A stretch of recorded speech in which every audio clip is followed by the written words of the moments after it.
Bismillahirrahmanirrahim. Assalamu alaikum students. My name is Abdurrahman and I'm teaching you biology.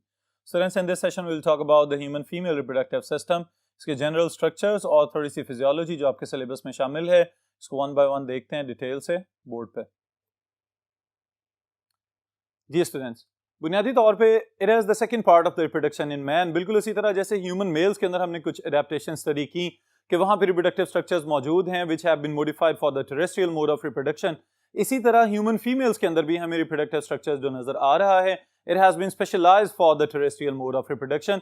लेकिन यहाँ पे important चीज students ये है समझने वाली कि ये थोड़ा सा ज्यादा कॉम्प्लिकेटेड है as compared to the male reproductive system, क्योंकि यहाँ पे अलग-अलग से स्ट्रक्चर्स अपना अपना काम परफॉर्म कर रहे हैं, लेकिन ultimately it is the production site कि जहां से आप, मैं और हम सब इंसान जो इस प्लेनेट के ऊपर मौजूद हैं वो जमीन के ऊपर नमूदार होते हैं। तो it has a real significance. Alright students, one by one इसके स्ट्रक्चर्स को अगर हम डिस्कस करें तो the same sequence you should remember कि सबसे पहले नंबर पे एक्सटर्नल जेनिटल्स, फिर उसके बाद हम इसमें ओवोजेनेसिस यानी कि गमीटोजेनेसिस का अमल देखेंगे, और फिर उसके बाद जो एसोसिएटेड स्ट्रक्चर्स हैं as well as the accessory glands, इनको वन बाय वन देखते हैं। Alright, so the first thing is external genitals.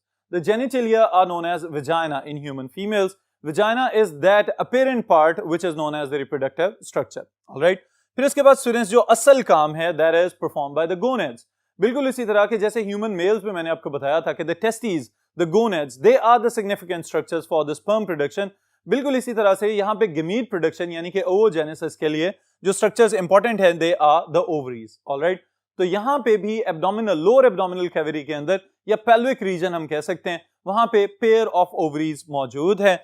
लेकिन इंपॉर्टेंट चीज ये है कि दोनों ओवरीज में से one ovary produces one ovum every month, alright, due to that specified reproductive cycle. फिर इसके बाद जो इंपॉर्टेंट चीज है स्टूडेंट्स वो ये है कि इसके अंदर जो ओवोजेनेसिस का अमल हो रहा है, ये अलग से भी शॉर्ट क्वेश्चन के लिए याद रखिएगा, इसे हम oogenesis भी कह सकते हैं, ओवोजेनेसिस भी कह सकते हैं। बुनियादी तौर पे इसका मतलब क्या है, एग प्रोडक्शन, कि how the eggs are formed within the ovaries. तो वहां पे टेस्टीज के अंदर अगर आपको याद हो सेमिनिफेरस ट्यूब्यूल्स इंपॉर्टेंट थी इसकी प्रोडक्शन के लिहाज से, लेकिन यहाँ पे थोड़ा सा सिनेरियो डिफरेंट होता हुआ नजर आ रहा है।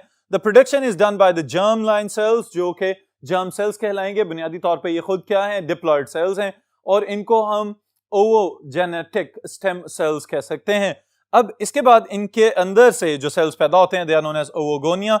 ओवोगोनिया आर डिप्लॉयड, फिर इनसे प्रोड्यूस किए जाते हैं प्राइमरी ओवोसाइट्स, और यहां से आगाज होगा मियोसिस 1 का। ऑलराइट, मियोसिस 1 के मुकम्मल होते ही सेकेंडरी ओवोसाइट नमूदार होता है, और उसके साथ एक स्पेशलाइज्ड रिड्यूस्ड एसिमेट्रिक डिवीजन का प्रोडक्ट सेल पैदा होता है जिसको हम कहते हैं पोलर बॉडी। ये बात याद रखिएगा स्टूडेंट्स, पोलर बॉडीज हम उन सेल्स को कहते हैं कि जिनका फर्टिलाइजेशन के साथ या फ्यूचर में फ्यूजन ऑफ गमीट्स के साथ या डेवलपमेंट इनटू एम्ब्रियो के साथ कोई ताल्लुक नहीं है। इस वजह से इनको पहले ही डीजेनरेटेड फॉर्म में पैदा किया जा रहा है ताकि ये किसी किस्म का कोई कंट्रीब्यूशन ना कर सकें रिप्रोडक्शन के अंदर। But in some abnormal cases in hyper ovulating mothers हमें ये नजर आता है कि बाज़ औक़ात पोलर बॉडीज भी मेल फंक्शन कर जाती हैं, ओवम की तरह काम करना शुरू कर देती हैं, और बाज़ औक़ात ये भी देखा गया है कि एक से ज्यादा ओवम भी पैदा हो सकते हैं। तो in that case we will call them ओवा।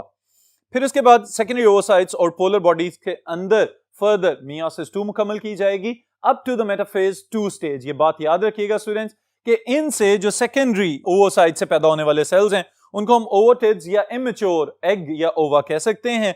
इनके साथ भी एक पोलर बॉडी पैदा होगी, तो अल्टीमेटली हमारे पास एक functional egg that has reached up to the metaphase 2 stage, उसके अंदर भी मियोसिस 2 अभी कंप्लीट नहीं हुई, और उसके साथ 3 रिड्यूस्ड सेल्स पैदा होंगे जिनको हम कहेंगे पोलर बॉडीज। ऑलराइट स्टूडेंट्स, फिर यहाँ पे सिग्निफिकेंट चीज जो आपने याद रखनी है वो क्या है, in comparison to the male gametogenesis, वहां पे अगर 4 स्पर्म्स पैदा होते हैं तो all of the 4 sperms are functional, लेकिन यहाँ पे जो 4 सेल्स पैदा हुए हैं उनमें से सिर्फ एक ही फंक्शनल एग होगा।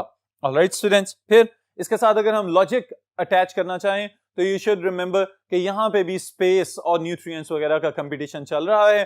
तो अगर ज्यादा ओवा पैदा होंगे, ज्यादा एग्स पैदा होंगे, तो उतने ही ज्यादा, चूंकि स्पर्म्स तो मिलियंस की तादाद में आ रहे हैं, तो स्पर्म्स उतने ही ज्यादा इनको फर्टिलाइज करेंगे, और फर्टिलाइजेशन के बाद इसका मतलब है कि एक ही यूट्रस के अंदर बहुत ज्यादा एम्ब्रियोज डेवलप हो सकते हैं। तो इतनी स्पेस और न्यूट्रिएंट्स को मैनेज करने के लिए नेचर ने पहले से ही ये एक एवोल्यूशनरी प्रोसीजर अडॉप्ट कर लिया हुआ है कि only one functional ovum in every reproductive cycle. Alright students, फिर उसके बाद इंपॉर्टेंट एमसीक्यू स्टेटमेंट्स हैं, ये आपने याद रखनी है. Meiosis 2 proceeds up to metaphase 2 and then completed only if oocyte or the egg is fertilized. अगर fertilization होगी उसके बाद जाके meiosis 2 को मुकम्मल किया जाएगा and then the cell it will start its cleavage or the further future cell divisions. Alright. फिर उसके बाद स्टूडेंट्स एक टर्म ovulation. आमतौर पे जो gametogenesis in females है यानी कि ओवा का पैदा होना, इस टर्म को रिलेट किया जाता है विद द ओव्यूलेशन. लेकिन ये बात याद रखिएगा कि बुनियादी तौर पे ओव्यूलेशन की जो टर्म हम इंट्रोड्यूस करवा रहे हैं, इसका मतलब क्या है कि ओवरीज में जो एग्स पैदा हो रहे हैं उनके इर्द गिर्द फॉलिकल्स होते हैं.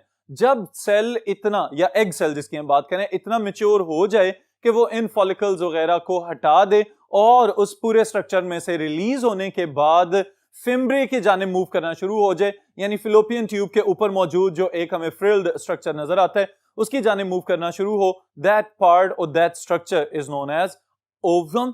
और फिर इस अमल को हम कहेंगे this is ovulation. Alright students, फिर इसके साथ जो फर्दर स्ट्रक्चर्स एसोसिएटेड हैं with the female reproductive system उनको देखते हैं. जी students, the next structures are oviducts. Oviducts ovarian tubes भी इनको कहते हैं, फिलोपियन ट्यूब्स भी कहते हैं, और तो और इनको हम यूटेराइन ट्यूब्स भी कहते हैं. बुनियादी तौर पे जितने मर्जी नाम हैं, स्ट्रक्चर एक ही है कि वो एग जो ओव्यूलेशन के बाद रिलीज हुआ, उस रिलीज्ड ओवम को एक्सेप्ट करेंगी फिलोपियन ट्यूब्स और फिर इन फिलोपियन ट्यूब्स के अंदर फर्टिलाइजेशन को सक्सेसफुल बनाया जाएगा. आप जो चीजें याद रखेंगे students, the first thing is ovum after ovulation is transferred to the uterine tube. Fertilisation takes place in the proximal part of the fallopian tube, यानी वो हिस्सा जो ओवरीज वाली साइड पे करीब है उसको हम कहेंगे कि ये इसका प्रॉक्सिमल पार्ट है. प्रॉक्सिमल और डिस्टल का डिफरेंस आपको याद होना चाहिए, नेफ्रॉन्स में भी हम स्टडी करके आ चुके हैं. अगले हिस्से को हम प्रॉक्सिमल एंड कहते हैं और जो पिछला दूर वाला हिस्सा होता है उसको हम कहते हैं that is the distal part. तो proximal end of the fallopian tube के अंदर फर्टिलाइजेशन को सक्सेसफुल बनाया जाएगा. फिर उसके बाद क्या होगा कि उस फर्टिलाइज्ड जाइगोट को पुश कर दिया जाएगा into the uterus. Alright students, so the uterine tube opens into the uterus. Uterus बुनियादी तौर पे क्या चीज है? वो वाला स्ट्रक्चर जहां पे एम्ब्रियोनिक डेवलपमेंट को पहले कंसेप्शन वाले दिन से लेके 9 मंथ्स तक या 280 डेज तक सक्सेसफुल बनाया जाता है. उस एरिया को, उस मस्कुलर बैग लाइक स्ट्रक्चर को हम कहते हैं दिस इज द यूटेरस. अगर हम इसको आसान तरीन अल्फाज में डिफाइन करना चाहें, we can say hollow muscular organ located in the female pelvis. और स्ट्रक्चर के एतबार से अगर देखें तो इसके पास 3 लेयर्स मौजूद हैं स्टूडेंट्स, एंडोमेट्रियम, मायोमेट्रियम और पेरीमेट्रियम. इन अल्फाज को देखते हुए आपके ज़हन में फौरन एक ख्याल आना चाहिए कि क्या हम ये टर्म्स कहीं पढ़ चुके हुए हैं. We have studied something like these terms in the heart. आपको याद हो अगर तो पेरिकार्डियम, एंडोकार्डियम और मायोकार्डियम डिफरेंट लेयर्स के नाम हमने दिल के हवाले से याद रखे हुए हैं. तो यही बात याद रखिएगा कि बुनियादी तौर पे वही नाम है लेकिन स्पेसिफायर हैं this time with the layers of the uterine wall. Alright students, फिर उसके बाद जो इंपॉर्टेंट चीज आप याद रखेंगे, इट इज दैट कंसेप्शन और इम्प्लांटेशन. कि नॉर्मली जैसे ही फर्टिलाइजेशन मुकम्मल होती है वहां तक भी काम खत्म नहीं होता. इस चीज का खतरा होता है कि कहीं जाइगोट बनने के बाद आगे कहीं वो बेचारा जाया ही ना हो जाए. तो जब तक वो जाइगोट वहां से ट्रेवल करके आके यूटेराइन वॉल के साथ अटैच नहीं हो जाता, तब तक हम इस चीज को कंसेप्शन या इम्प्लांटेशन का नाम नहीं दे सकते. क्योंकि इस अमल का बुनियादी मकसद या इसका रिलेशनशिप इस चीज के साथ है कि जब तक वो एम्ब्रियो जो डेवलप होना चाह रहा है वो 5-6 दिन के बाद जाइगोट स्टेज से अगले 5-6 दिन के बाद जब ब्लास्टोसिस स्टेज तक पहुंचता है, उसके बाद जाके यूटेरस की वॉल के अंदर एम्बेड हो जाता है. इसके बाहर एक लेयर मौजूद होती है जिसे हम जोना पेलिसीडा कहते हैं. जैसे ही वो रिमूव होगी उसके बाद इम्प्लांटेशन होगी. इम्प्लांट होते साथ ही फिर असल डेवलपमेंट शुरू होती है और उस असल डेवलपमेंट में एक बहुत ही की रोल प्ले करता है प्लेसेंटा. ऑलराइट स्टूडेंट्स, तो कंसेप्शन या इम्प्लांटेशन में जो इंपॉर्टेंट पॉइंट आप याद रखेंगे, that after 5 to 6 days of fertilisation embryo reaches its blastocyst stage. और फिर उसके बाद जाके जब ये यूटेरस की वॉल के साथ अटैच होगा,